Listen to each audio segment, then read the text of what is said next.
Good evening, good morning, and good afternoon. Welcome to Connect Africa. By now, we should say to our daily session with Kwame Gonza. Here we are, the fifth day of the week, and every day we are here. So on this one, we're gonna go on our tour. What's happening in the globe that matters to Africa. So we're gonna go to the US and look at exactly to be precise on Joe Biden. Is he calling it off or what? And then we're gonna look at also on the CSO summit, the Shanghai Cooperation Organization, and of course in depth with what really matters for Africa. So that's how it has always been. So those two things, talking about Joe Biden and the CSO,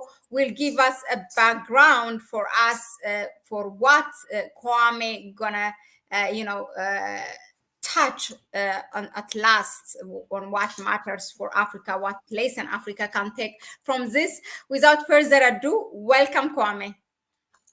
Thank you, Mahlet, and greetings to everyone who's been watching Connect Africa and who has been stuck with us since the beginning of the week. A lot of people have been part of this channel, and we appreciate you all. We will not mention one by one the names, but we just want to show you also that we appreciate you being part of the channel and it's a great journey and we want you to be part of this journey. Of course, that is why we invite you to bring other people to subscribe, share the channel with other people, and then like what you are watching. This is very important for the algorithm to recommend what we are doing to serve our people and the continent and conscientize our people, because this is part of that struggle that we are engaging in when it comes to the defeating of neo-colonialism and imperialism altogether, because this struggle is on many levels in the media, in the narratives. You have seen them in the past, that Ethiopia has to mobilize, countries like Ethiopia had to mobilize their media space and the narrative just to change the narrative which was directed to it to defeat it. So the narrative is part of that struggle, even though some people may not know it, may think that it is a small thing, but it is narrative to destroy Iraq. It is narrative which was used to destroy Libya. It is these narratives, okay? It is narratives which are being used to the Palestinians, all right, and give Israel weapons. So it is very, very important for us as Africans also to put out our narrative.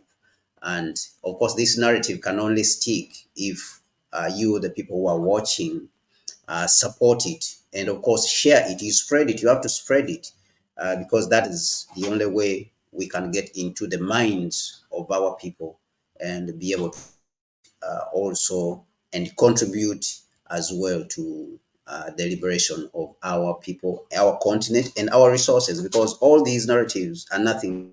It is a struggle for resources. Even though we look at different forms of warfare, including narrative and financial warfare, IMF, but all this is a struggle for the control of the resources of the African continent by these external forces. So that let that sink in the mind of everyone. So with that being said, thank you so much. And as Malit has mentioned, we want to look at Joe Biden. The presidential race in the United States is heating up. Some people have been saying Joe Biden is gonna, resign. He's gonna throw in the towel because Trump is ahead of him. Other people are saying, "Oh, he's still in the race. He can still go on. He can still run." So these are the things we want to deliberate on. And of course, the Shanghai, cooperation organization is also happening. President Putin, President Putin and Xi Jinping in Kazakhstan, whereby the Shanghai Cooperation Organization, which brings together countries, India, Russia, China, and others. These are the big players in there. They're meeting and discussing, of course, the future of the world. And of course, according to them, the a multipolar world is being, consolidated according to them. So these are the things that we want to scrutinize and understand how do they affect Africa really, as Malit has mentioned, because our interest, of course, for us is nothing else but Africa, because we want to defend our continent first. So whatever we say, whatever we do, whatever suggestions we make, whatever tweet we do, and whatever like you yourself do, and the watching and the support of the channel is contributing to that process of liberating and defending the African continent and the African people all across the globe. So do not take it lightly that you are part of this journey and part of this process. So we thank you very much, and back to you, Malik. So, okay, so as our topic is for today, as you might have seen it, will the old man Joe Biden cling to power or step down as Russia and China consolidate relationship at this Shanghai Cooperation Organization in Kazakhstan? So, like, there are three things, but we're gonna unpack it for you, and you will see how the dots are connected there, because that title is really too much information in it. But and you might ask, how is it related? So let's go.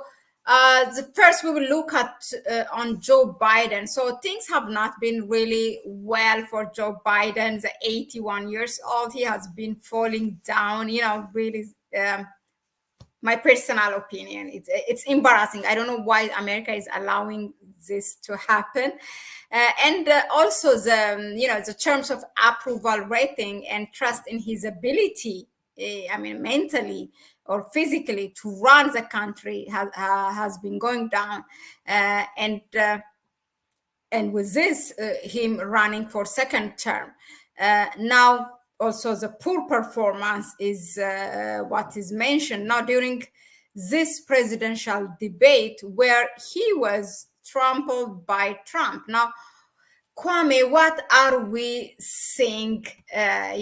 Here, is it someone who wants to cling to power? I mean, why so desperately? Thank you, Malet. I think that this this has to do with the United States political system, and especially when it comes to political powers. The political power held by political parties, that whenever they are in power, it is their turn to be in power. Like the Democrats, they would want to cling onto that power. So regardless of the condition of the person, you see that as much as possible to have the person stay. So this is what we are experiencing. So all these scenarios that we are seeing, which look like embarrassing even before the world, that Biden has been falling down, when he's getting off the plane, when he's riding the bicycle, and he's giving speeches. He looks like his mental capabilities have deteriorated greatly.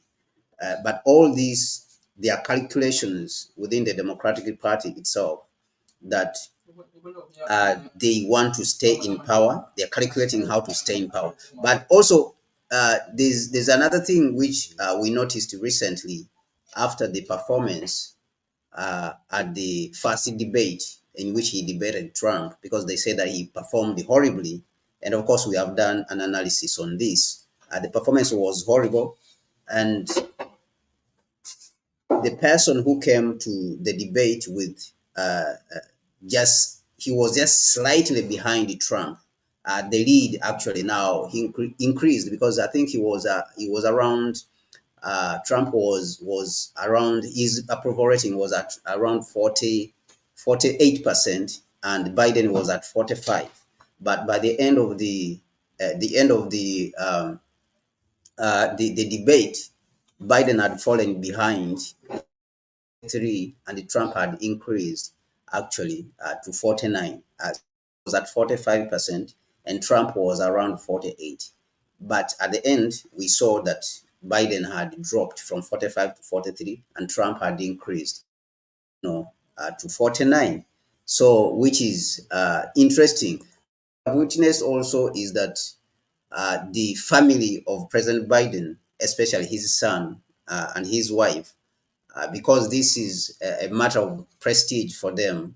So they have been having a contention with the Democratic Party, also, which is a little bit confused and is arguing whether to leave him in the race or to substitute him. And there has been even talks of bringing, Barack Michelle Obama. Other people have been talking about Kamala Harris to step in to take over because of how his approval rating before the public, even before the young people, is dropping.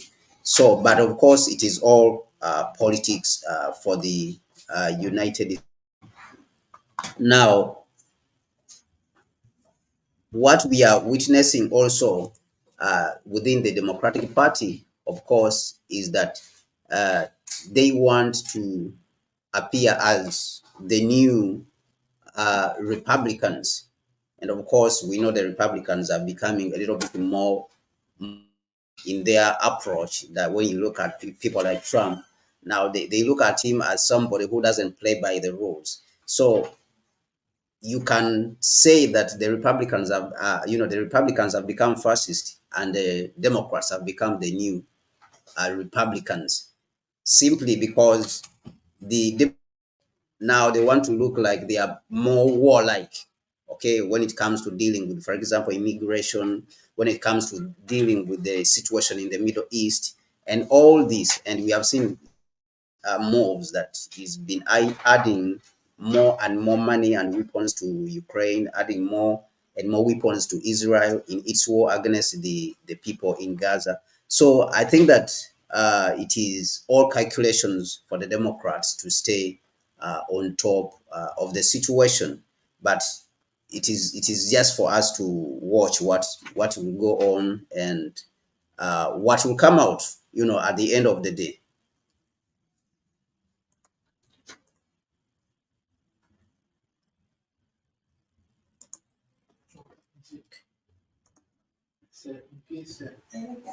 Muted. So we have not had time to look at the Shanghai Cooperation Organization, which just happened. Which happened in Kazakhstan. Now, what happened there looks like China and Russia are meeting for a second time in less than a month, right? They were also there during, the Ukraine-Russia. Putin was in China, the Ukraine summit. I mean, in Switzerland. Now, is this some sort of, consolidation of their relationship? What is going on? With what is going on in the world today, I think uh, looking at the Ukraine, that Russia has been gaining huge ground, I think that Russia looks at this summit, especially with the fact that President Putin has just come out of a visit, to Vietnam, and also he visited China. So I see this as, a demonstration by President Putin to show the world, he's demonstrating to the world that he's not isolated, as the West has been saying, because he's been visiting Africa, he's been visiting North Korea, he's been visiting Vietnam, he visited China recently. So clearly, I think he's trying to debunk the narrative by the West, which they have been spreading, that Russia is really isolated, because they have worked very hard to do that. And on the other side also, we see, and of course, which I've already spoken about, that they are winning the war in Ukraine. All right, they have been gaining more ground and taking more territory from Ukraine. We see China also on the other side is growing at 5% the first quarter, the second quarter, and also, is growing more than expected in the first quarter, from January up to around April. The West was saying that China is declining, its industry is declining, but we are seeing that their industry is doing very well now, that they are advancing towards modernizing their economy. When you look at the automobile industry, when you look at the renewable energy industry, they are exporting. Actually, their exports have grown tremendously. And if you look at even the data, you can see that their exports have grown much more when it comes to the global south, trading with the global south. So this is very important for them to consolidate actually those gains which they have made both in Ukraine and the gains which China has made when it comes to export and and trade and its economy, that it is doing very well, doing much more better than what they were saying, that it is declining, it is contracting, it is in problems. We are instead seeing that it is the West which is having huge problems. And these huge problems are reflected in what we are seeing coming out of the elections, that incumbents are being dropped. You can see what happened in Britain recently, that the sitting prime minister Rishi Sunak was dropped. You can see Macron is also lost the elections. So you can see huge victory. Macron's party also lost. So you can see that right-wing politicians are making, and there is even speculation that Trump also may win in the United States. It is likely that he may win the elections. So these, I believe that there are huge gains which they are, consolidating, which Russia and China are consolidating, and all of them, they are due to the mistakes, which of course, the West is making. They are making huge mistakes. Increase. Russia right now has become a high-income country. Data, and yet European countries are suffering, and they are the ones imposing sanctions. Russia is the one suffering the sanctions, but its country has attained a high income status, country, yet it is at war and then it is under sanctions. The countries which are not under war and they are imposing the sanctions, their economies are suffering. So it shows as if the imposing of sanctions now is having a negative effect on the countries which impose the sanctions, which is the Western countries. So, and the other thing one would say is that maybe they are sort of victory lap. They are taking some sort of victory lap because they have achieved the objective. If you remember President Putin's visit to Moscow a time ago, I think it was last year or this year, President Xi Jinping, when he visited Moscow, he mentioned that they are driving changes in the world which I've never seen before, in 100 years. So you can say that they are consolidating or taking a victory lap of those changes which they are driving, of making sure that the world achieves a multipolar world from a unipolar world, which was, run by the West, led by the United States and its imperialism and colonialism and hegemony and arrogance. You can talk of the arrogance.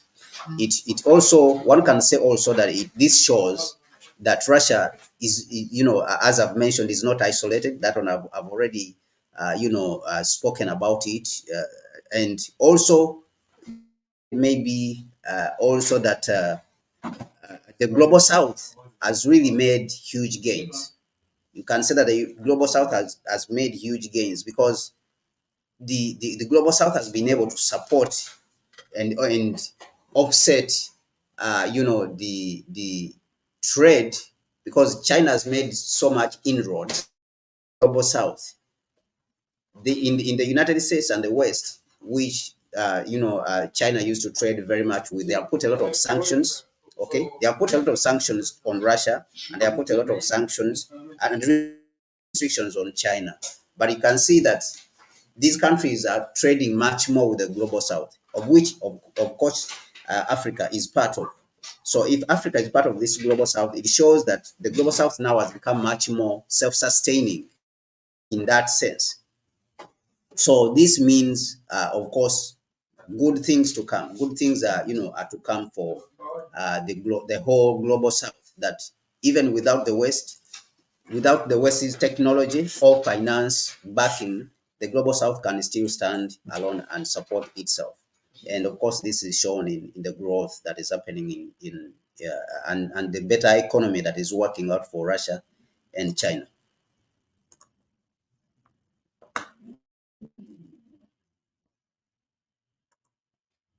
Thank you, Kwame, for that. Now, coming back to our own, that means to Africa, then now, does this mean with all what's happening with the election in the US, Biden versus, the right wing or the Republicans, Trump and China and Russia strengthening their relationship and in general the global South? Now, where does this mean we Africans uh, also should start looking at ourselves differently following this gain in importance of global South, or should just Africa follow this BRICS thing? Hopefully, it will work out, and how Africa should position herself. Yeah, so I think definitely if China is making progress, because remember, you have to remember that gain against imperialism is good for the South. All right. Yeah. If you look at the period of liberation, the period of independence that you saw India gaining. Actually, it was Haiti. Haiti first gained, and Haiti is the one who brought the understanding that imperialism actually can be defeated by to the whole world. It was Haiti. It was Africans in Haiti who opened that understanding to the rest of the world. And then in the 1940s, India also gained its independence from Britain and fought against Britain.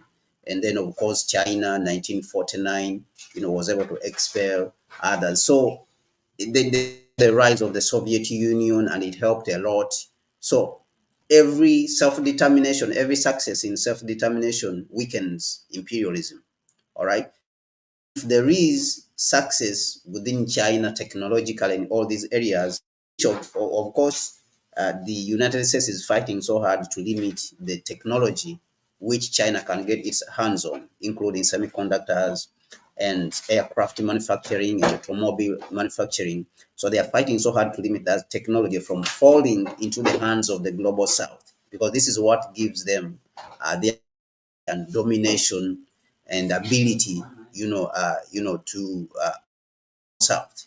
All right. So, and of course, financial infrastructure, as you have seen, that they remove you from their financial infrastructure, like what they did to Zimbabwe, they did to Russia, and this gives them a lot of power. But if the global South is able to build its own infrastructure, and of course with the leadership of China, yeah, and then Russia, then that means we Africans also have to start looking at ourselves in a different way, that we have, capabilities, and not because Russian and Indian and China are winning, but of course we have also been achieving, a lot of, important things in the past. So we have to start. It means that we also have to start asserting ourselves, because if we don't, then our territory will remain the only place that is dominated. We remain the only people dominated on planet Earth.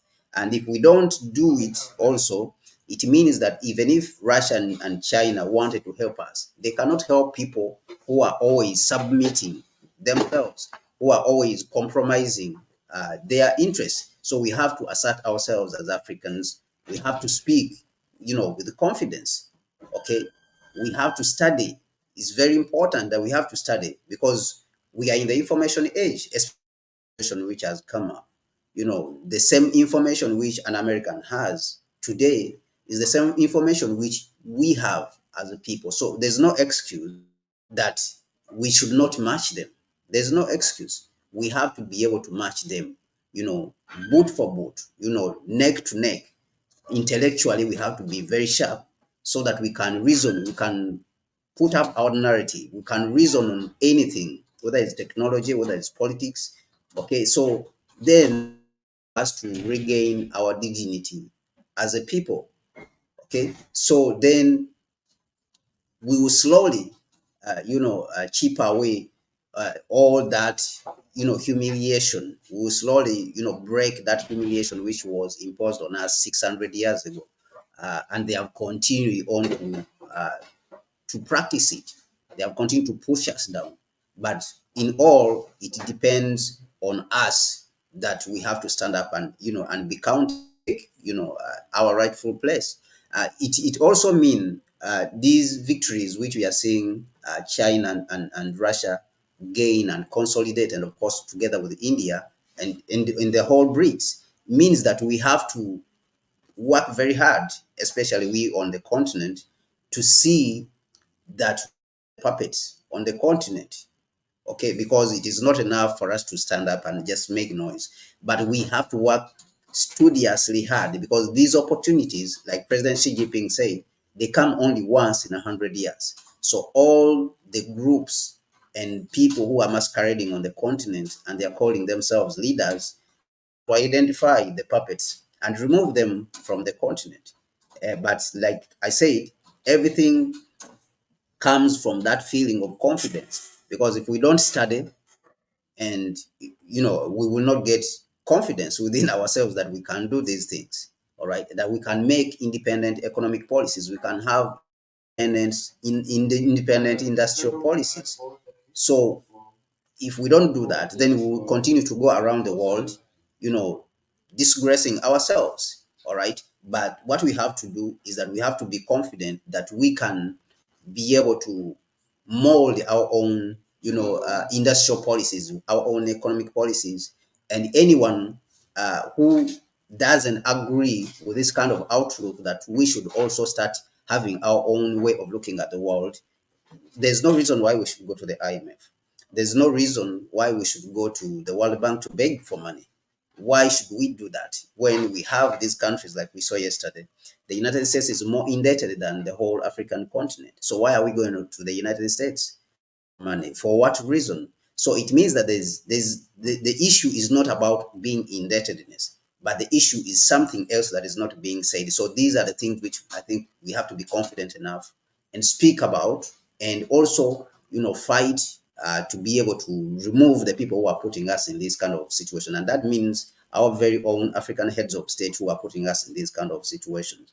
We have, like the people in Kenya, what they have done, they have shown the way that this thing can be fought. This domination, imperialist domination against the African people should be fought. We should not just say, oh, it is normal for us. We can't do anything about it. So I think that this is the very important lesson that we can learn from the events that are going on, going on across the world.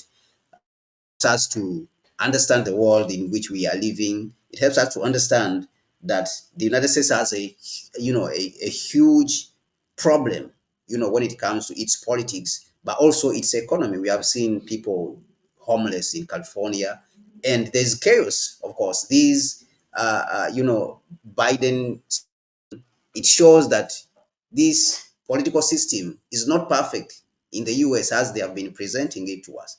That it sometimes also gets crisis. Okay, their political system gets a crisis, and they don't know how to solve crisis. So I think that this is the significance of this. And just to repeat it, what I said, one of the things I said is that these moments, they happen only once in 100 years. So as Africans, the next generation of leaders, we have to take it seriously.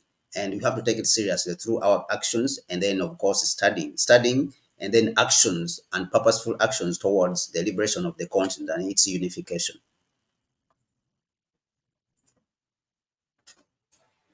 Yeah, thank you very much. Important message.